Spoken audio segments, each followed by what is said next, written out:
Hey everybody, my name is Dustin Browder. I'm the game director on Starcraft 2. Thank you, thank you. And it's my pleasure to share the stage with some of the smartest guys I've ever worked with. This is David Kim. Give it up for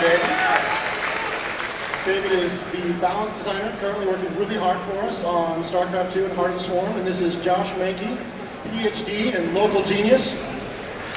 Mankey is responsible for a lot of the stats that we use in Battle.net. He's also responsible for the ladder system that we all play in every day. So let's take a look at the Masters balance. This is another way we like to look at the game. Obviously, we want the game to be balanced at all levels if possible. That's our ultimate goal. All the way from the bronze guy who just bought the game, all the way up to the guy who's playing here today in a tournament. We want to do the best we can. But Masters level often tells us, Masters and Grandmasters, often tells us things that we don't see when we look at that big a pool like we just showed you. So Terran versus Zerg, once again, is pretty even.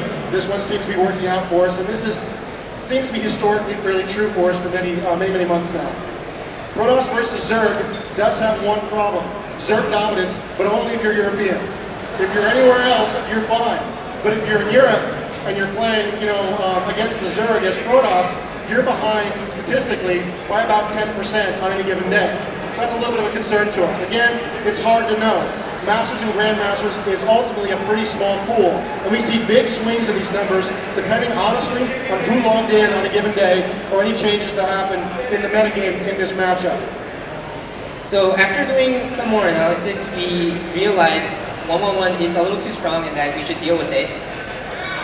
We would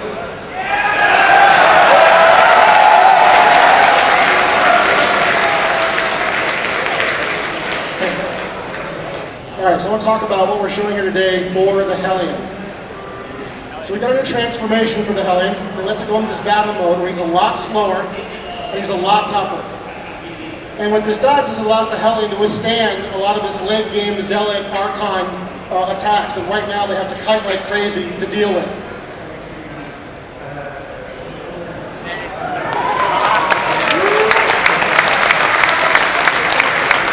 Now I'm going to show you a little video of these guys in action. Now this video was made just for clarity. This is not how it would look at a real sort of esports encounter, but you'll get the idea.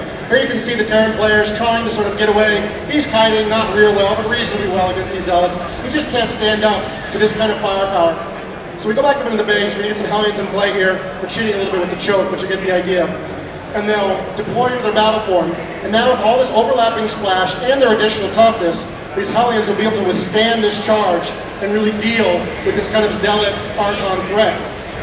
Hellions ordinarily be very unhappy with all the splash damage coming down on their heads from their own siege tanks, let alone from the Archons and the attacks from the Zealots in front of them. But the Battle Hellion, being a lot tougher, can stand up to this kind of firepower and can remain a relevant unit in these kinds of late game battles.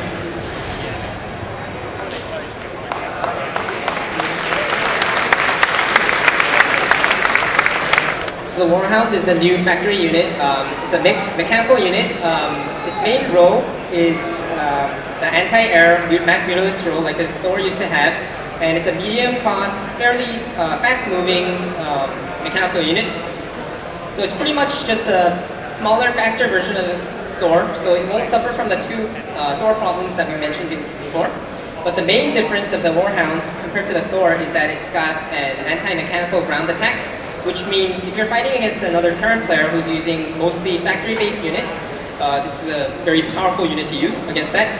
You'll see the Hellions and Warhounds going up against the more traditional Marine tank army.